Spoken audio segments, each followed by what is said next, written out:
Hey, here we are. This is the fabulous Thomas J. Churchill, director, producer, writer. What's going Incredible on? How are you? Happy quarantine. Thank you for having me on the drive-by Shooting. the drive-by shooting with Ron Russell and Jimmy What's Starr. going on with the film world? What do you got going? Good stuff. We this 2020 was the release of a film called Nation's Fire that we did. And I have about 4 films coming out in this year as well. We have Big Freakin' Rat that you're in as well. That stars Felissa Rose and Scott Rowe and Vincent M. Ward and God, I know I'm going blank with everybody that's listed in that film. Dave Sheridan. That's coming out shortly. It's a creature feature, throwback to the old 80s style creature films. Kind of think Friday the 13th meets Jaws, but with a rat. Then we also have the Amityville Harvest. Has the title role. The film is it's one of my favorites that I've done to date. Have it. They are very happy with it. Just have to wait for a release date. The moment I know about the release date, I will absolutely toss it to you guys. Maybe I'll give the Jimmy Starr Show with Ron Russell an exclusive when I find out when that's coming out. Joe Castro did a fabulous job on that ugly rat. I love Joe Castro. I love Joe Castro too, and his love is fabulous. And Steven, exactly. Gem of guys. But he did a beautiful job on the rat. Yeah. The rat has teeth with saliva hanging from us, nauseating. The rat's about the size of a small car. So that I thought it was the size of like a Volkswagen bus. Small, yeah, in between. The storyline is for you crazy people out there that love blood and guts. A gigantic rat is loose up in the woods. And that's all I'm going to tell.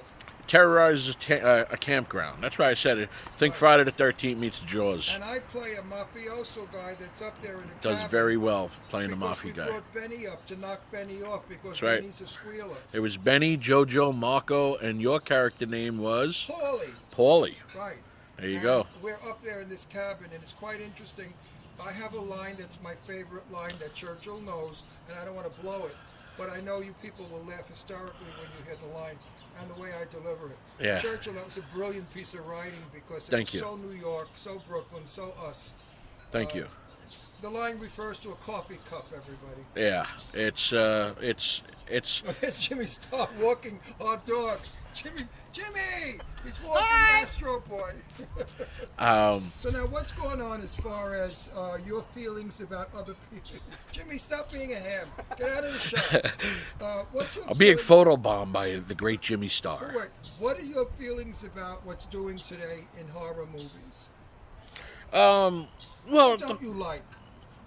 I'm probably like every indie director out there that we're kind of tired of recycled films that's coming out from Hollywood. And I understand why Hollywood does it, because I do. Well, besides the money, they do the math that if the film worked well during this time, they'll think that it'll work well during this time. And it's not always the truth because, generations change. I mean, the audience that's today is the millennials and mostly millennials, and they don't really want to see recycled stuff because they weren't around when that came out. So there's no nostalgia for them, where everybody else that's at my generation and we don't want to see it because we already know the nostalgia. We've been through the originals and we enjoyed the originals. Now, here's the key thing out there if Hollywood people are listening. If you're going to tell another Friday the 13th, or if you're going to tell another Texas Chainsaw Massacre or an Elm Street, give us another chapter. Don't tell us the same story that we already know. Don't keep going back to the beginning to reboot. Just continue to tell us a story. That's what we want to see. That's what we want to hear. I agree 100%. That's why Blumhouse is they got horror by its horns, and can I curse? You can curse. And they're fucking the shit out of it because they know how to do it right. They rebooted The Invisible Man. Amazing film. It was great film. Amazing film. Because it wasn't corny. No, it was inventive. And they cast me always as gangsters or priests or cops.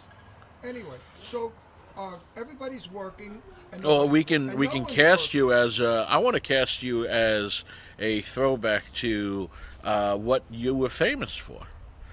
I want to make a movie with you about this gangster going deep undercover in drag. Oh, they won't believe it because I look like a real woman. I don't look like a man in drag. That's right. And can you imagine how violent we can get with that? Ron, you do not look 80. No, but it's a far throwback from when I did it at 23. That's like me. I don't look 41. Take good care. Thank you guys. Love you guys.